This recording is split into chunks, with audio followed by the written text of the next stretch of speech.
নমস্কার। ইনফোলিপের বাণী ও কথা পর্বে সকলকে স্বাগত। আজ দিনটি সমাপ্ত করব স্বামীজির একটি ঘটনার মধ্যে দিয়ে।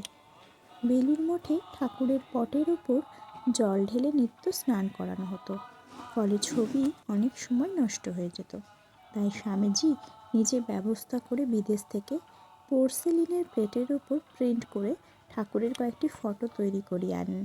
এক মাঘী পূর্ণিমা তিথিতে স্বামীজি ঠাকুরের সেই পটের একটি পটচিত্র নিয়ে দুঃখিনী ব্রাহ্মণী কোলে কে শুয়েছ আলো করে, কেড়ে ওরে দিগম্বর এসেছে কুটির ঘরে, এই কীর্তন করতে করতে হাওড়া রামকৃষ্ণপুরে ঠাকুরের গৃহী ভক্ত নবগোপাল ঘোষের বাড়িতে যান ও সেখানে নতুন ঠাকুর ঘরে ঠাকুরকে স্বহস্তে প্রতিষ্ঠা করেন।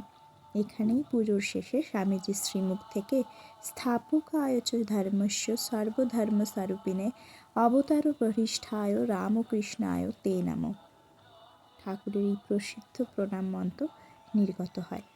পরবর্তীকালে নবগোপাল ভবন সেই ঠাকুরঘর স্থানান্তরিত করা হয় এবং নতুন ঠাকুরঘরের শুভ উদ্বোধন করেন ভগবান শ্রীরামকৃষ্ণের মানসপুত্র শ্রীমৎ স্বামী ব্রহ্মানন্দজি মহারাজ।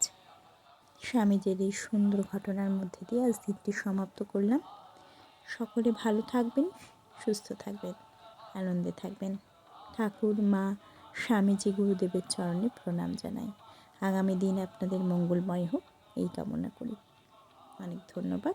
সকলকে শুভরাত্রি।